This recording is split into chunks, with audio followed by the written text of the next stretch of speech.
किसान वो ताकत है देश की, वो जो चाहेगा, जब चाहेगा, जब उसको समझ होगी, समझ पाएगा तो उस चीज़ों को कर लेगा। कोई चीज़ ऐसी नहीं है कि वो कर नहीं सकता।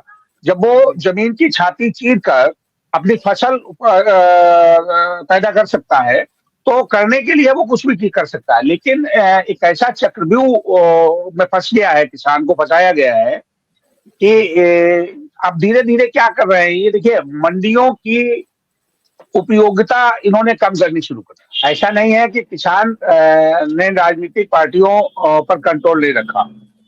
जी आप देखेंगे स्वर्गीय आदरणीय चौधरी चरण सिंह जी जी किसान नेता थे जी। और उन्होंने राजनीतिक पार्टी पर कंट्रोल किया और सरकार तक बनाई और किसानों के लिए क्या फायदा काम किया उन्होंने, उसको आज भुलाया नहीं जा सकता है। जी जी, ऐतिहासिक ऐतिहासिक कि है। जो गवर्नमेंट की नीति है केवल झूठ भरे मतभेद पर चलती है। और जी आज हम जितने भी इस झूठ भरे मतभेद के शिकार होते जा रहे हैं, वो मात्र किसान और मजदूर शोषण वर्ग ही है। जी। इनको गवर्नमेंट किसी भी प्रकार से नहीं चाहती, बस इनसे तो एक चीज चाहती है, केवल वोट बैंक। तो क्या हमको सोच एक रहे चीज हैं? और इसके साथ नहीं नहीं, 2024 के लिए क्या सोच रहे हैं आप लोग? कुछ एकजुटता बना रहे हैं, कुछ ऐसा? क्योंकि जब नहीं सुना जा रहा है तो आपके पास मौका है ना 2024 का। क्या सोच रहे हैं आपका? 2024 का अभी सभी के सामने आ जाएगा। कुछ ही समय बाकी है, जनता की मीटिंग हो रही है, गांव-गांव पंचायतें हो रही हैं। गांव-गांव जी। का जो निर्णय निकलेगा वो हम आपको प्रस्तुत कर देंगे।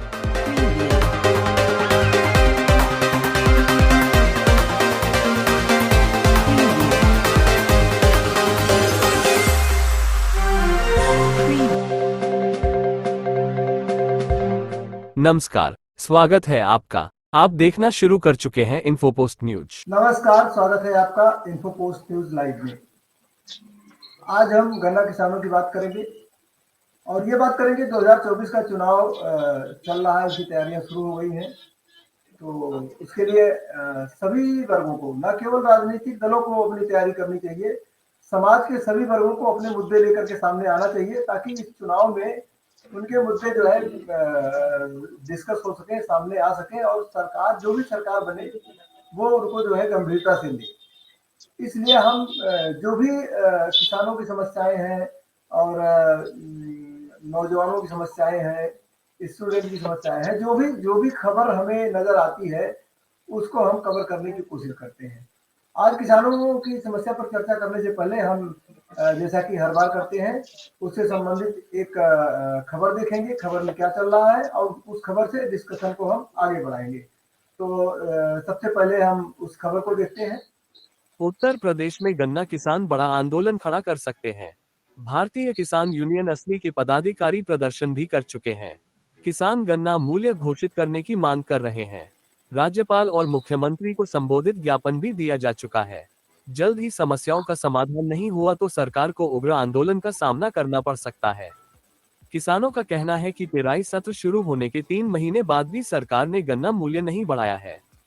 प्रदेश सरकार में पिछले साल 350 प्रति क्विंटल के रेट पर गन्ना खरीदा था, जबकि पंजाब, हरियाणा और महाराष्ट्र में 380 रुपये प्रति क्विंटल से लेकर 400 रुपये क्विंटल गन्ना खरीदा गया था। चीनी मिलों का रेट केंद्र सरकार से निर्धारित है। देश भर के किसानों के बराबर अकेले उत्तर प्रदेश में गन्ने की पैदावार होती है। प्रदेश के किसानों को 34,000 करोड़ रुपए का नुकसान हुआ है। इस साल अभी तक उत्तर प्रदेश सरकार ने गन्ने का भाव घोषित नहीं किया है, जबकि हरियाणा में 387 रुपये प्रति क्विंटल और पंजाब में 391 निर्धारित किया जा चुका है। किसानों ने चेतावनी दी है कि यदि 2 जनवरी तक गन्ना मूल्य घोषित नहीं किया गया तो 3 जनवरी को संगठन के कार्यकर्ता चक्का जाम करेंगे।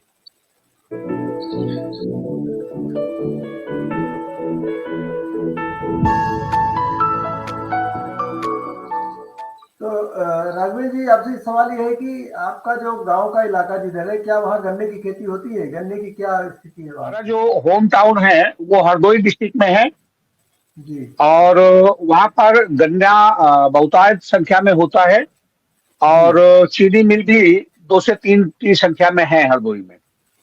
जी जी गन्ना किसान की स्थिति दिन प्रतिदिन बदतर होती जा रही है। जी ये ना तो मूल्य देंगे, ना गन्ने की तौलाई ठीक से कराएंगे, ना गन्ने के लिए पर्चियां समय से निकालेंगे। पिछले साल भी काफी संख्या में गन्ने में आग लगाई गई थी, गन्ना किसानों ने गन्ने को फूंक दिया था। पेमेंटें अभी तक नहीं हुई हैं। सरकार कह रही है कि हम सब पेमेंटें कर चुके हैं, सब पेमेंटें करा दी जाएंगी, लेकिन पिछले साल की भी पेमेंटें अभी तक नहीं हुई हैं, जबकि नया पेराई सत्र शुरू हो गया है। जी तो अभी आपने देखा गन्ना किसान की जो आपने खबर दिखाई, तो गन्ना किसान त्रस्त है। इससे पहले जो किसान धान की खेती उपज जिसने की थी वो भी परेशान रहा है। किसान को हर तरीके से ये परेशान करते हैं। श्रीकांत जी, एक चीज मैं आपको बता दूं, कोई आदमी पानी की बोतल बनाए, कोई आदमी पानी की बोतल का ढक्कन बनाए, कोई आदमी चिप्स बनाए, कोई आदमी चिप्स का पैकेट बनाए, तमाम उत्पाद जो होते हैं इंडस्ट्रियल उद्योगपतियों के द्वारा, उनको ये छूट होती है कि वो अपने आप अपना रेट तय करें। जी ये एमआरपी उनकी होती है। जी सिर्फ इस देश में लोग ऐसे पाए जाते हैं, एक जाति के दो भाइयों को जो ऐसे ठगा जाता है, किसानों को और मजदूरों को। ना तो किसानों को अपना रेट तय करने का अधिकार दिया गया है, और ना मजदूरों को अपनी मजदूरी तय करने का अधिकार दिया गया है। इनको ये किसानों की जो पोजीशन है, आप देखें कि इस महीने सर्दी की बात है, अभी सर्दी पड़ रही है, स्कूलों का टाइम बढ़ा दिया गया, सरकारी दफ्तरों का सुबह का टाइम बढ़ा दिया गया, सबका टाइम बढ़ा दिया गया, लेकिन किसान को ये बिजली रात को 2 बजे देंगे, वो भी 2 घंटा देंगे। जी जी बिजली ये किसान को ये तय करेंगे कि ये कब देंगे, जबकि किसान को बिजली इनको 24 घंटे देनी चाहिए, क्योंकि ये काम किसान तय करेगा कि उसके खेत के को पानी की आवश्यकता किस समय है। ये सरकार में बैठे हुए सफेद पोस्ट लोग या अफसरशाही तय नहीं करेगी। ये तय करने का अधिकार किसान के पास होना चाहिए। जी किसान ने जो अपनी उपज की है, चाहे गन्ने की हो, चाहे धान की हो, चाहे आलू की हो, चाहे और किसी भी तरीके की उपज अगर उसने की है, तो उस पे कितना खर्चा उसने किया है, कितनी मेहनत उसने की है, उसकी कीमत का निर्धारण करने की अधिकारिता उस किसान को होनी चाहिए। लेकिन नहीं, वो ये दिल्ली में एसी कमरों में बैठ के तय करेंगे, वो लखनऊ में एसी कमरों में बैठ के तय करेंगे। दूसरी चीज है कि ये भी ये तय करेंगे कि गन्ना किसान या और आलू का किसान या गेहूं का किसान, उसका जो पैसा इन्होंने खरीदा, सामान बेचा उसने, उसका पैसा कब दिया जाएगा, ये भी सरकार के लोग और व्यापारियों के जो दलाल लोग हैं वो तय करेंगे। मतलब हर तरीके से किसान को लूटा जा रहा है, किसान को बर्बाद किया जा रहा है, और इसके पीछे बड़ी सोची समझी साजिश है कि छोटा मझोला किसान जो है वो बर्बाद जब होगा तो उसको ये उनकी जमीनें लेंगे, उनको जमीनें का काम करेंगे, और उद्योगपतियों को वहां बढ़ावा देंगे। देखिए, एक और बहुत बड़ा सच मैं आपको बताऊं श्रीकांत जी, पिछले 5 सालों में अगर आप देखें तो मजदूरों की तादाद बढ़ी है। जी जी जो संख्या थी उसमें मजदूरों की संख्या बहुत बढ़ी है, और इसका कारण है जो छोटा किसान है, जिसके पास 4 बीघा, 10 बीघा, 5 बीघा, 2 एकड़ वाले जो किसान थे, उनकी पैदावार नहीं हुई, उनको पैसा नहीं दिया गया, वो कर्जे में डूब गए, तो उन्होंने अपना खेत बेचा कर्जा देने के लिए, अपनी बिटिया की शादी के लिए, अपने बेटों की शादी के लिए। तो वो किसान से खत्म होकर मजदूर हो गए, क्योंकि जब जमीन नहीं बची तो वो मजदूर हो। जी तो ये इस पर ध्यान देना होगा समाज को, इस पर ध्यान देना होगा किसान को, इस पर ध्यान देना होगा मजदूर को, क्योंकि सरकार तानाशाह है। सरकार अब इसकी तरफ ध्यान नहीं देने वाली है, और सरकार के भरोसे हमको बैठे रहना नहीं ठीक होगा, और वो हमारे लिए उचित नहीं होगा। तो हमको अपनी समस्या का निदान के लिए खड़े होना होगा, मजबूती के साथ खड़े होने होगा, और सरकार में दखल पैदा करना होगा। जो हमारा दखल सरकार में नहीं, हम चाहते हैं कि वोट दे देना है, किसी को भी दे दो यार, जो आएगा वो दे दोगे, उसको दे देंगे, जो करेगा उसको कर दे देंगे, सरकार हमारे लिए सोचेगी। लेकिन नहीं, अब सरकार किसान और मजदूर की सरकार की जरूरत है, ऐसी पार्टी की सरकार की जरूरत है जिसमें सीधा दखल किसान और मजदूर का हो, तभी इनका भला हो पाएगा। अदरवाइज ये जो सत्ता के दलाल राजनीतिक दल हैं, जो सत्ता के लिए राजनीतिक दल हैं, उनको किसी की भलाई, किसी की बुराई से कोई मतलब नहीं है। वो पूंजीपतियों की सरकारें हैं, पूंजीपतियों की चीजें हैं, तो वो उससे किसान और मजदूर बहुत अपेक्षा करे कि साहब हमको मिल जाएगा, हमको कुछ नहीं मिलेगा, हमको मंदिर, मस्जिद, गुरुद्वारा, चर्च इनमें फंसाए रखा जाएगा और हम इसी में फंसे रहेंगे और अपने मूल अधिकारों की बात नहीं कर पाएंगे, हम अपनी मूल जरूरतों की बात नहीं कर पाएंगे। तो किसान को अब खड़ा होना होगा, मजदूर को खड़ा होना होगा। कल ही आपके वक्तव्य से जो निकल के आया, और कल आपने इतनी बड़ी बात कह दी कि अब अपने डिबेट में भी हमें ये दिख रहा है कि हम बजाय बहुत सारी समस्या उठाने के हम समाधान की बात करें।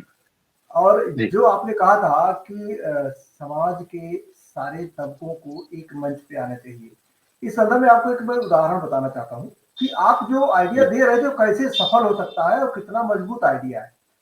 एक लखनऊ में हमारे क्लास फेलो रहे हैं, वो मुंसिफ मजिस्ट्रेट रहे हैं और कई बड़े पदों पर रहे हैं। तो उनके घर पे मैं बैठा हुआ था, तो उनसे बातचीत हो रही थी, यही किसान आंदोलन चल रहा था उस समय और ये सारी बातें हो रही थी। तो ये हो रहा था कि क्या बात है कि कॉर्पोरेट पर किसान भरोसा नहीं कर पा रहा है, तो किसान किस पर भरोसा करे। तो उन्होंने एक बात कही, किसान जो है किसान पर ही भरोसा कर सकता है। और उन्होंने उदाहरण दिया कि कोई एक बड़ा किसान था, उसने गाजर का उत्पादन किया बहुत लार्ज स्केल पे, और उसने जो है, और कोई लिखा पढ़ी नहीं, कोई कानून नहीं, ऐसे मौखिक बात पे भाई ठीक है तुम 2 बीघे 4 बीघे खेत दे दो और मैं गाजर लगाता हूँ, ये करता हूँ, मौखिक बात, कोई लिखा पढ़ी नहीं। और बताया कि बहुत ही सफलता पूर्वक, जिसको कहते हैं नहीं कि कॉन्ट्रैक्ट फार्मिंग, कहा कि कोई औपचारिकता नहीं और बढ़िया चल रहा है। और ये जो औपचारिकता ला रहे थे, कानून ला रहे थे, 4 कानून लाए, वो जो है उसका श्री गणेश भी नहीं हो पाया। तो जो आपने कहा था कि हमें वहां जुड़ना पड़ेगा जहां हमारा भरोसा हो, जहां विश्वास हो। तो जो एक कदम आपने बताया था कि समाज के सभी वर्गों को एक मंच पे आना चाहिए, ये तो एक चरण हो गया। मेरे मन में दूसरे चरण की बात ये आ रही है कि जो किसान है, जो मजदूर है, इसमें कुछ छोटे तबके किसान है, कुछ बड़े तबके किसान है, अल्टीमेटली सब किसान है। तो क्या ऐसा नहीं हो सकता है कि जैसे हम जो है अभी तो ये नहीं कर सकते कि हम मिल को गन्ना नहीं देंगे, या जैसे कि आपने कहा था ना कि सारे प्रोडक्ट पे, सारी व्यवस्था पे कॉर्पोरेट का कब्जा हो गया है, तो क्यों ना हम धीरे धीरे कॉर्पोरेट को बाहर करना शुरू करें। गन्ने का है, कुछ जो मजबूत किसान है एकजुटता लाए कि भाई हम जो है इतना बड़ा किसान है। मैं बताऊं आपको कि हमारे फूफा थे बस्ती में, वहां पे लोग गन्ने का अपना गन्ना जला दे रहे थे खेत में। तो उन्होंने एक आइडिया निकाला, उन्होंने क्रेशर खरीदा और गुड़ बना दिया पूरे गन्ने का, और चीनी मिलों को गन्ना देना बंद कर दिया। एक इंडिविजुअल लेवल पे उन्होंने एक उदाहरण पेश किया। क्या इस तरह का उदाहरण बड़े लेवल पे नहीं पेश किया जा सकता कि मतलब कम से कम चैलेंज तो कर सकते हैं, ठीक है भाई हम तुम्हें पूरा गन्ना नहीं देंगे, कम देंगे, इतना हम इधर इस प्रयोग में खर्च करेंगे। और मुझे लगता है कि कहीं ऐसा ना हो कि धीरे धीरे अगर ये एकजुटता आए, जिसको कहते हैं सहकारी खेती, अगर इस तरफ बढ़े तो ये काफी समाधान निकल सकता है। इस पे आपका क्या सोचना है, क्या कितना प्रैक्टिकल है, कितना नहीं? देखिए, ये निश्चित तौर से श्रीकांत जी, अगर हम इस पर विचार करेंगे और किसान एकजुट होगा, समूह के तौर पर भी आ सकते हैं, बड़े किसानों के तौर पर भी आ सकते हैं, हम विकल्प तो ढूंढ सकते हैं। अगर समाज, किसान वो ताकत है देश की, वो जो चाहेगा, जब चाहेगा, जब उसको समझ पाएगा तो उस चीजों को कर लेगा। कोई चीज ऐसी नहीं है कि वो कर नहीं सकता। जब वो जमीन की छाती चीर कर अपनी फसल पैदा कर सकता है, तो करने के लिए वो कुछ भी कर सकता है। लेकिन एक ऐसा चक्रव्यूह में फंस गया है, किसान को फंसाया गया है कि अब धीरे धीरे क्या कर रहे हैं, ये देखिए, मंडियों की उपयोगिता इन्होंने कम करनी शुरू कर दी। क्या होता है कि हमारे पास संसाधन जो किसानों के पास हैं वो बहुत कम है। जिस क्षेत्र की आप बात कर रहे हैं, अवध की या पूर्वोत्तर में आपकी बात जब कर रहे हैं, तो अवध क्षेत्र के किसानों को देखें, वहां मझोला टाइप का किसान है, 20 बीघा, 25 बीघा, 30 बीघे वाला किसान है। पश्चिम में किसान बहुत सशक्त है, पूरब में किसान अवध के क्षेत्र से ज्यादा सशक्त है। तो हमारी कैटेगरियां भी हैं किसानों की, जगह जगह अलग अलग चीजें हैं, अलग अलग की पृष्ठभूमि है, अलग अलग भौगोलिक स्थितियां हैं। तो अभाव बहुत है हमारे पास।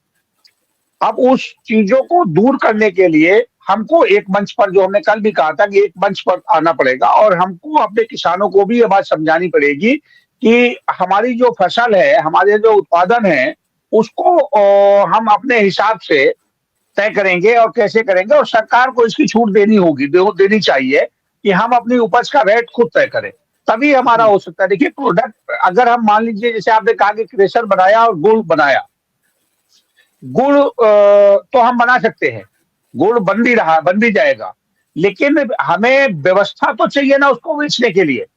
अब जी उसको बेचने के लिए अगर हमको व्यवस्था चाहिए, तो मंडियों की उपयोगिता सरकार ने कम कर दी, हम बेचेंगे कहाँ? जी तो ये बहुत सारी समस्याएं आएंगी उसमें। तो वो थोड़ा आसान नहीं होगा ये काम, लेकिन ये बात बिल्कुल सही है कि अगर हम मन बना लेगा किसान अगर हमारा, तो निश्चित तौर से वो जो चाहेगा वो कर लेगा स्वीकार। देखिए, मैं एक चीज का ध्यान आपको दिलाना चाहता हूँ कि जो हमारा किसान है वो ये जो कॉरपोरेट है वो थोड़ा अपडेट हो गया है। अभी हमें 1 किलो गुड़ मंगाना हो, मोबाइल फोन पे टाइप करेंगे और मेरे घर पे 1 किलो गुड़ पहुंच जाएगा, तुरंत जी पहुंच जाएगा। और उसमें पूरी कैटेगरी पहुंच जाएगा। बाबा रामदेव का गुड़ का चूरा मिल जाता है, बहुत सारी चीजें। लेकिन वही है कि जो किसान से जो गुड़ 2 रुपए में लिया जा रहा है वो 20 रुपए में मिलता है, क्योंकि उन्होंने जो है अपना सारा नेटवर्क, अपनी सारी व्यवस्था बना ली है और उसी नेटवर्क का, उसी व्यवस्था का वो 2 रुपए की चीज 20 रुपए में बेच रहे हैं। तो ये जो मुनाफाखोरी का चल रहा है, ये चलन चल पड़ा है, इस मुनाफाखोरी से निपटने के लिए क्या ऐसा, अब देखिए कि किसान आंदोलन में किसानों ने अपना अखबार भी निकाल लिया। जैसे आप कह रहे थे कि किसान तो कुछ भी कर सकता है, और जो लोग कॉर्पोरेट कंपनियों में कार्य कर रहे हैं वो सब किसान के ही बच्चे हैं। कोई मतलब कोई आसमान से नहीं आए हैं, वो किसान के ही बच्चे पढ़ाई लिखाई करके अंग्रेजी पढ़ाई किया, बहुत सारा किया, MBA किया और सारा कुछ किया, वो वही सब चला रहे हैं। तो क्यों ना ये सारी व्यवस्था, जिसको मैं बहुत बड़ी बात कर रहा हूँ कि व्यवस्था के पैरेलल, जैसे जैसे जैसे क्या है कि कुछ निगेटिव तत्व होते हैं तो वो सरकार के पैरेलल सरकार चलाते हैं, वो अपनी ताकत इकट्ठा करके। तो हमारा संकेत इस तरफ है कि ये जो कॉरपोरेट है, जो बाजार है, जो मार्केट है, इन सारी चीजों के पैरेलल मतलब खड़े होने की जरूरत है। और उसको सबके पास सब संसाधन संसाधन नहीं है। तो मुझे एक RSS की एक बहुत चीज बहुत अच्छी लगती थी। मैं 5 जन में काम करता था, तो उसमें एक शब्द आता था, सामाजिक समरसता। तो मैं समझ नहीं पा रहा था, पूछा भाई कि इसका मतलब क्या होता है। कहते हैं कि जो जो रस बनाते हैं ना, तो पानी में चीनी डालते हैं और हिलाते हैं, जब बराबर होता है, समरस हो जाता है, शरबत बन जाता है। उसी तरह से ये समाज जो है, इसको समरस किया जा सकता है। किसी के पास ट्रैक्टर है और किसी के पास खेत है, दोनों को जोड़ दीजिए तो फसल, मतलब ट्रैक्टर प्लस खेत इज इक्वल टू फसल। तो ये इसको कहते हैं समरसता। क्या ये समरसता हमारे समाज में नहीं लाई जा सकती? लेकिन इसमें एक खतरा है कि फिर वही चीजें आ सकती हैं जो कॉर्पोरेट कर रही हैं। तो इसमें मैं ये जानना चाहता हूँ कि इस व्यवस्था में वो बुराइयां न आए, इसको कैसे कंट्रोल किया जा सकता है? अगर व्यवस्था बनाने की बात की जाए, व्यवस्था की तरफ आगे बढ़ने की बात की जाए, तो इसमें वो अब एक मैं थोड़ा सा आपको बताता हूँ, स्पष्ट हो जाएगा कि एक बंदा था, मैंने कादम्बरी में एक कहानी पढ़ी थी। उसने कहा कि देखो यार, तुम्हारी सारी समस्याओं की जड़ जो है ये नेता लोग हैं, और इन नेताओं को मैं भगा सकता हूँ, लेकिन उसमें 10,000 रुपया लगेगा। तो कहा भाई हम तो गरीब है, हमारे पास 10 रुपया नहीं है, कहाँ से 10,000 रुपया देंगे? कहा चंदा करो, 10,000 रुपया इकट्ठा करो और हमें दे दो, और हम जो है नेताओं को भगा देंगे। और क्या हुआ कि एक जनप्रतिनिधि चुना गया कि इसके हाथ में पैसा रखा जाएगा। जो अमीर थे गरीब थे, भाई नेताओं को भगाना है और भाई इकट्ठा करके ये चंदा इसको दे दिया जाए, इतना लोकतंत्र। और पैसा इकट्ठा हो गया और उसके बाद एक जिम टाइप का आया और अपने सिर पे जो है वो प्रधानमंत्री की कुर्सी लेके भाग रहा था और भाग रहा था, सारे नेता उसके पीछे पीछे भागने लगे, वो जाके दरिया में कूद गया, सारे नेता दरिया में कूद गए और खत्म हो गए। और उसने कहा कि भाई ऐसा है कि अब तो नेताओं को भगा दिया, हमारा पैसा दो। तो जो जनप्रतिनिधि था उसने कहा यार ये तो बहुत आसान सा काम है, कौन सा मुश्किल था, तुम सिर्फ कुर्सी ले घूम रहे थे, उसकी लालच में तो डूब गए दरिया में, ये कौन बड़ी बात है। तो उसने कहा भाई तय हो गया था कि नेताओं को भगाने के 10,000 रुपया मैं लूंगा, तो जनप्रतिनिधि का नहीं, मैं तो नहीं देता, 10-20 रुपया लेना हो तो ले लो, मैं नहीं देता, मैंने इकट्ठा किया है और मेरा है पैसा, मैं नहीं दूंगा। तो उसने कहा देखो भैया, मैं अगर नेताओं को भगा सकता हूँ तो नेताओं को वापस भी ला सकता हूँ। कहा क्या लाओगे वापस, तो सब नदी में डूब गए। कहा देखिए, उसने अपने सिर पर राष्ट्रपति की कुर्सी लेके भागना शुरू किया, सारे नेता नदी से निकल के बाहर आ गए। कहा लो बेईमानी करोगे तो पुनः हम उसको हो।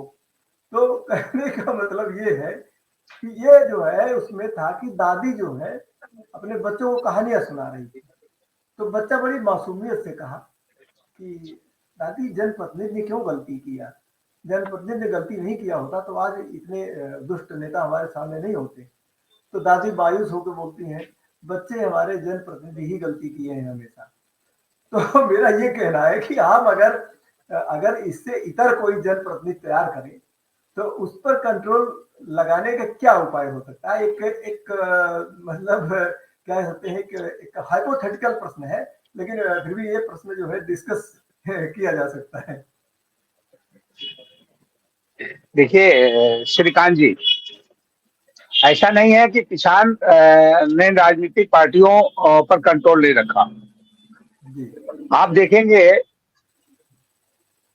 स्वर्गीय आदरणीय चौधरी चरण सिंह जी किसान नेता थे और उन्होंने राजनीतिक पार्टी पर कंट्रोल किया और सरकार तक बनाई और किसानों के लिए क्या फायदा काम किया उन्होंने, उसको आज भुलाया नहीं जा सकता। जी, ऐतिहासिक है। तो ऐसा नहीं है, अभी बस क्या है, थोड़ा सा किसान सोच नहीं पा रहा, किसान जग नहीं रहा है। जिस दिन किसान जग जाएगा, किसान सोच लेगा, उस दिन सत्ता पे काबिज भी होगा। और मैं बताऊं, जिस दिन किसानों और मजदूरों की सत्ता जब जब रही है देश में, तब तब देश का विकास हुआ है, पाखंड नहीं हुआ है। और आज जो सत्तासीन है लोग, या जो पूर्व में सत्तासीन रहे हैं कुछ दलों के लोग, उन्होंने पाखंड के अलावा कुछ किया नहीं और सिर्फ किसान और मजदूर को लूटा है। तो ऐसा नहीं है, थोड़ा समय लगेगा। लोग जागना शुरू हो गए हैं, लोग एकजुट होना शुरू हो गए हैं। सामाजिक समरसता की जिसकी बात आपने की है, वो उसकी शुरुआत हो गई है समाज में और लोग सचेत हो रहे हैं। सरकार की मंशा से भी सचेत हो रहे हैं, उद्योगपतियों की मंशा से भी सचेत हो रहे हैं। अब धीरे धीरे ये परिवर्तन आने का काम शुरू होगा। मैं एक छोटा सा उदाहरण दे रहा हूं आपको। हरदोई जनपद में एक तहसील है सरायपुर, वहां से गंगा एक्सप्रेस वे निकला है। तो गंगा एक्सप्रेस वे के किनारे किनारे उन्होंने औद्योगिक गलियारा घोषित किया है। तो उसमें दो तरीके की चीजें हैं। एक किसान ऐसा है जिसको मुआवजा अच्छा मिल रहा है, उसको देखने के हिसाब से, उसकी जमीन ऑलरेडी बहुत कीमती थी तो इसको थोड़ा मुआवजा अच्छा मिल रहा है। उसमें करीब 20 से 25 गांव ऐसे हैं जिनको मुआवजा मिल रहा है 5 लाख रुपया, 6 लाख रुपया, 7 लाख रुपया, 3 लाख रुपया बीघे का। अब चूंकि क्या हुआ वहां स्थितियां देखिए, इन्होंने कैसे किसान को बांटा और किसान के साथ कैसे धोखा हो रहा है। अब क्या हो रहा है कि 5 लाख रुपया, 6 लाख रुपए में मुआवजा दे रहे हैं ये उस इलाके में। अब वो जो उसके आसपास के किसानों की जमीन बची, तो वो जमीन ऑलरेडी उसका रेट बढ़े और वो मार्केट में 10 लाख रुपया, 12 लाख रुपया बीघे बिक रही है। तो जिसको 5 लाख रुपया बीघे आप जमीन खरीद रहे हैं, जब जबरदस्ती उसका मुआवजा ले रहे हैं, दे रहे हैं, और जबरदस्ती उसको एक्वायर कर रहे हैं। वो जमीन अगर 5 बीघा किसान का मालिक 5 बीघे जमीन का है तो वो जमीन जाएगी उसकी 30 लाख रुपए में। जी और अगर वो जमीन 5 लाख और किसान बनाना चाहता है, अपनी जमीन दूसरी जगह बनाना चाहता है, तो वो जमीन उसको मिलेगी 7 लाख रुपए में। तो जी जी ओवरऑल आपकी जो साजिश है किसान जी को खत्म कर देने की, जी उसको तुम पूरी तरीके से सरकार कर रही है। देखिए, सरकार के पास कई सारी पावर है। जी वो आपकी जमीन जब चाहे ले ले, वो आपकी जी फसल जब चाहे ले ले, वो आपको जब चाहे जैसे चाहे रखे। तो ये जो परिस्थितियां हैं, जी इनसे अभी लड़ना पड़ेगा बहुत। जी अब जो 5 लाख रुपए बीघे की जमीन है, उसके बगल का खेत 10 लाख रुपए बीघे में मिल रहा है उसको, लेकिन वो 5 लाख रुपए बीघे, चूंकि सरकार का मुआवजा सर्किल रेट पता नहीं कब से नहीं बढ़ा होगा वहां, कब आपने जी सर्किल रेट बढ़ाया, कब आपने क्या किया, उस समय क्या परिस्थितियां थी, आज की क्या परिस्थितियां, उस समय महंगाई की दर क्या थी, आज महंगाई की दर क्या है। लेकिन उससे सरकार को कोई मतलब नहीं है। उनको इस सरकार के, मैं 2 शब्दों में बात अपनी कह दूं श्रीकांत जी, बहुत लंबा ना करके, इस सरकार ने इस बात की कसम खाई है कि मैं किसान और मजदूर को तबाह कर दूंगा और गुलाम बना दूंगा उद्योगपतियों जी को। जी सरकार पूरी तरीके से किसान और मजदूर को उद्योगपतियों, कॉर्पोरेट हाउसेस के गुलाम बनाने की तरफ काम कर रही है। अच्छा, वही तो मैं कह रहा हूँ कि ये जो दरअसल लड़ाई, आज की लड़ाई जो है वो हथियारों की नहीं रह गई है, आज की लड़ाई मार्केट की रह गई है। भारत ऐसा कुछ सामरिक रूप में इतना बड़ा नहीं रहा है कि यहाँ पे बिल गेट्स से लेकर के बड़े बड़े सब आने लगे थे इंडिया। तो उसका कारण ये है कि भारत जो है ये बहुत बड़ा बाजार है, और मैं उसी बाजार बाजार को जो बाजार जो कैद है, कुछ हाथों में जो बाजार कैद है, मैं उसी बाजार को मुक्त कराने पर चर्चा कर रहा हूँ। और दरअसल क्या है कि मैं आइडिया खोज रहा हूँ। आइडिया का इतना इंपॉर्टेंस है राघवेंद्र जी कि मान लीजिए मैंने आपको 1 रुपया दे दिया और आपने मुझको फिर 1 रुपया दे दिया, तो क्या हुआ, मेरे पास भी 1 ही रुपया है, आपके पास भी 1 ही रुपया है। लेकिन आपने मुझे एक आइडिया दिया और मैंने आपको एक आइडिया दिया, तो जो मैंने आपको दिया वो आइडिया मेरे पास है, और जो आपने दिया वो आइडिया मेरे पास है। मेरे पास भी 2 आइडिया हो गया, आपके पास भी 2 आइडिया हो गया। इसी को सरस्वती के लिए जो संस्कृत में कहा गया है कि व्यये कृते वर्धति एव नित्यम विद्या धनम सर्वधनम प्रधानम। तो हमारे जो डिबेट का उद्देश्य है वो ये है कि इस डिबेट से कोई कोई ना कोई आइडिया निकल के आए। और ये जो है अभी हमारी बहुत ज्यादा बड़ी रीच नहीं है, लेकिन इतना तो मैं मानता हूं कि बात निकलेगी तो दूर तलक जाएगी। तो हम उस बात का इंतजार कर रहे हैं कि हमारी बातें जो है दूर तलक जाए, और दूर तलक जाए। तो मैं नहीं चाहता हूं ये सरकार के कानों तक पहुंचे, क्योंकि वहां से हम ज्यादा उम्मीद नहीं करते हैं। हम चाहते हैं ये बात हमारे समाज के लोगों तक पहुंचे, और हमारा आइडिया वो ले और अपना आइडिया आगे हमें दे, और दोनों आइडिया मिलकर के एक कोई पुख्ता समाधान निकाला जाए। चौधरी जबर सिंह जी हमारे साथ जुड़े हैं, इनके यहाँ गन्ने की खेती नहीं होती है, इसलिए गन्ने पर ये सवाल नहीं है मैंने किया है। लेकिन ये जो है कुछ जमीन है उसके लिए लोग धरना प्रदर्शन कर रहे हैं और उस पर सरकार सुन नहीं रही है। तो भाई जबर सिंह जी ये बताओ कि सरकार आपकी बातों को क्यों नहीं सुनती है? अब सरकार देख चुकी है, आप लोग वही किसान आंदोलन के लोग हैं, तो फिर इस समय सरकार आपको क्यों नहीं सेक रही है, क्यों नहीं सुन रही है? जबकि आपकी मांग जेनून है कि आप लोग उसके लिए इतने दिनों से प्रदर्शन कर रहे हैं। ये थोड़ा सा शॉर्ट बताइए कि आपकी मांगे क्यों नहीं सुन रही? आपने बहुत अच्छा प्रश्न किया है, और भाई रघुवेंद्र जी ने भी बहुत अच्छे अच्छे आपको जवाब दिए थे। इनके बारे में एक तो बात ये सोचिएगा कि जो गवर्नमेंट की नीति है केवल झूठ भरे मतभेद पर चलती है, और जी आज हम जितने भी इस झूठ भरे मतभेद के शिकार होते जा रहे हैं वो मात्र किसान और मजदूर शोषण वर्ग ही है। जी इनको गवर्नमेंट किसी भी प्रकार से नहीं चाहती, बस इनसे तो एक चीज चाहती है, केवल वोट बैंक। तो क्या हमको सोच एक रहे चीज हैं? और इसके साथ नहीं नहीं, 2024 के लिए क्या सोच रहे हैं आप लोग? कुछ एकजुटता बना रहे हैं, कुछ ऐसा? क्योंकि जब नहीं सुना जा रहा है तो आपको आपके पास मौका है ना 2024 का। क्या सोच रहे हैं? आपका 2024 का अभी सभी के सामने आ जाएगा, कुछ ही समय बाकी है। जनता की मीटिंग हो रही है, गांव-गांव पंचायतें हो रही हैं, गांव-गांव का जो निर्णय निकलेगा वो हम आपको प्रस्तुत कर देंगे। आप उन पंचायतों इसके का वीडियो हमें भेजा कीजिए। आप उन पंचायतों का हमें दिखाना है क्या हो रहा है। हम केवल जो है एक जगह बैठ के डिस्कस ही नहीं करेंगे, हमें ये भी दिखाना है कि देश में हो क्या जी, रहा है। जो चैनल लोग नहीं दिखाते हैं वो हम दिखा रहे हैं कि कहाँ क्या हो रहा है। दोबारा हम राघवेंद्र जी से पूछते हैं कि राघवेंद्र जी, बात तो सही है कि बिना सरकार के हम कुछ नहीं कर सकते हैं,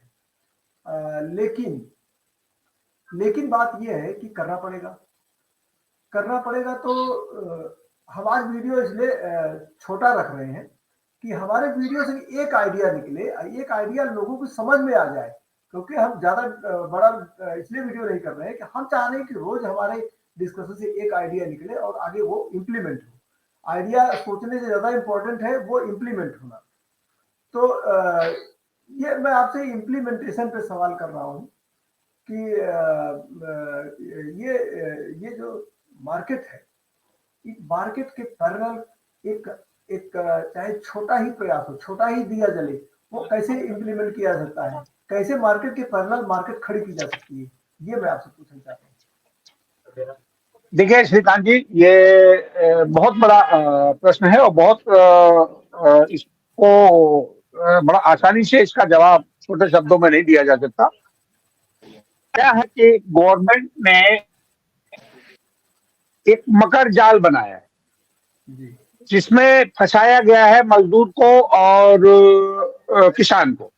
और ऐसा नहीं है कि ये तत्कालीन सरकार या ये वर्तमान की सरकार इन्हीं ने, ये बहुत लंबे समय से प्रोसीजर बनाया गया है और बहुत लंबे समय से इस पे चलाया गया है। आप देखेंगे जब भी किसानों के लोग पार्लियामेंट पहुंचे हैं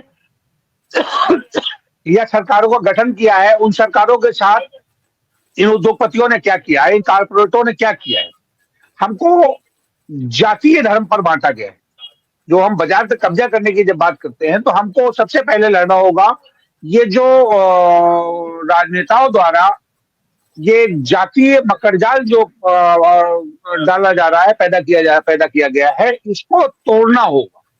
जब हम इसको तोड़ेंगे और 36 बिरादरी के लोग एकजुट होंगे और वो ये मान लेंगे कि मैं किसान हूं, मैं मजदूर हूं, तब ये बात होगी कि हम आगे कब्जा कैसे करें।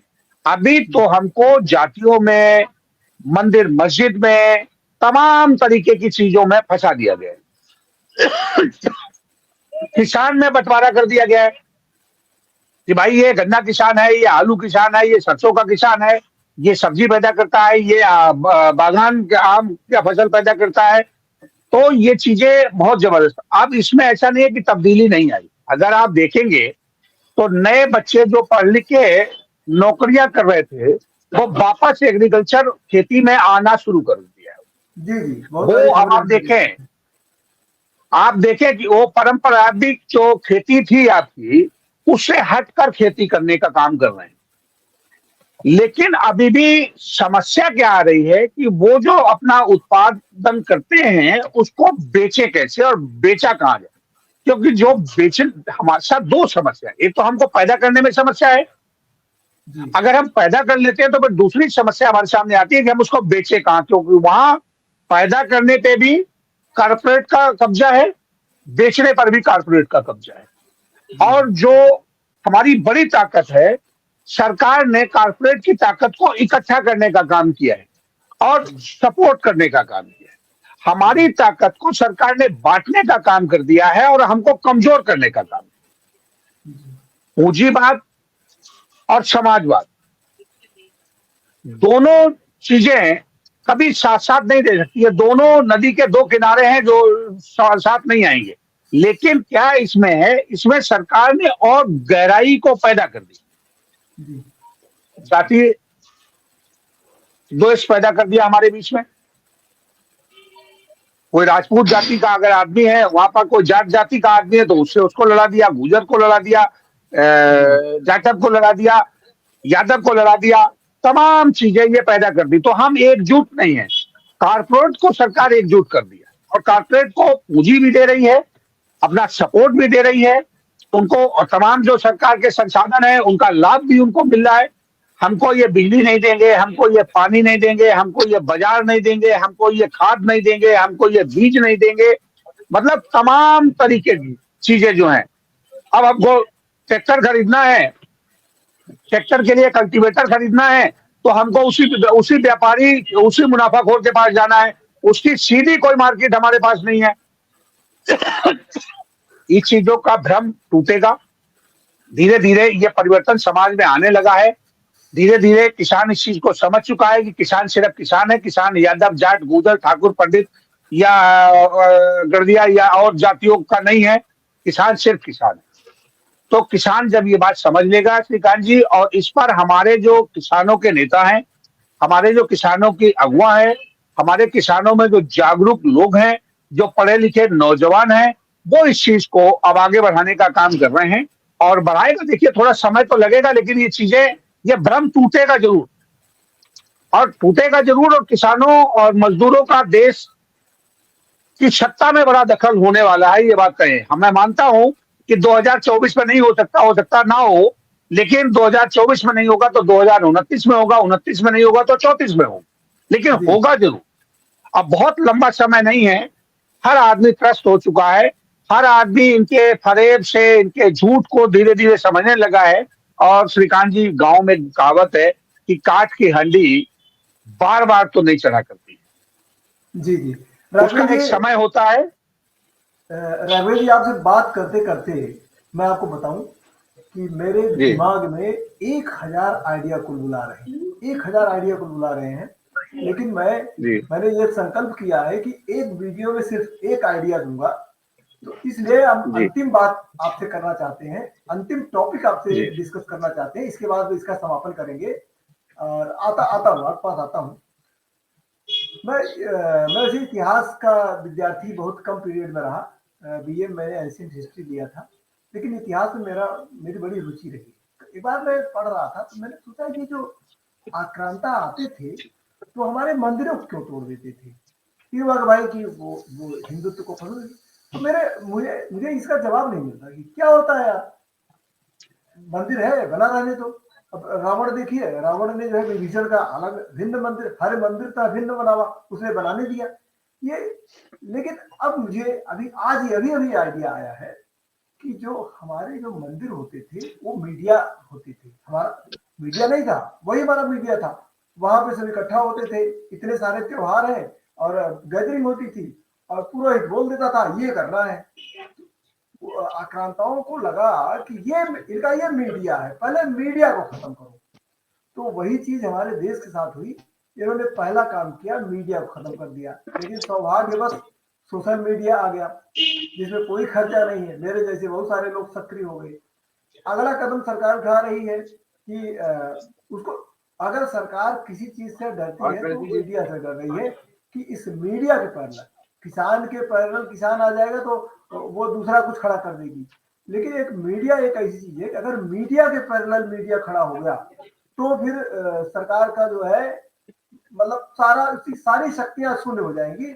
अगर मीडिया, अब इसका उदाहरण भी है, जैसे बीबीसी लंदन है, वो किसी सरकार का नहीं है, किसी कॉरपोरेट का नहीं है, वो जनता के पैसे से चलता है। तो अगले अगले डिबेट में हम ये तय करेंगे कि इस मीडिया के पैरेलल हम मीडिया कैसे खड़ा कर सकते हैं, ये हमारा टॉपिक होगा। इसकी जो व्यवहारिकता और इन सारी चीजों पर हम आगे अगले डिबेट में हम चर्चा करेंगे, क्योंकि ये बहुत बड़ी चीज है अगर मीडिया हमारे हाथ में आ गया। क्योंकि आपने किसान आंदोलन देखा होगा कि इसी मीडिया ने कहा ये आतंकवादी है, ये है, ये है। हालांकि जो है कुछ सोशल मीडिया वालों ने ही उसका खंडन किया। तो जो हमारा अगला टॉपिक होगा कि हम इस मीडिया के पैरेलल और मीडिया एक मजबूत मीडिया कैसे खड़ा कर सकते हैं, ये आम जनता को सोचना होगा। क्योंकि व्यक्ति की अपनी सीमाएं होती हैं और उस सीमाओं में व्यक्ति कर रहा है और मैं भी कर रहा हूँ। तो इसी के साथ आज हम इस डिबेट का समारोह करते हैं। और हाँ, आप कुछ कह रहे थे चौधरी जी। मैं ये कहना चाहता हूँ आपके चैनल के माध्यम से इस देशवासियों को, अगर कारपोरेट अपनी मोहर लगा सकते हैं अपने किसी भी प्रोडक्ट को बेचने के लिए, क्या ये संविधान में लिखा हुआ है?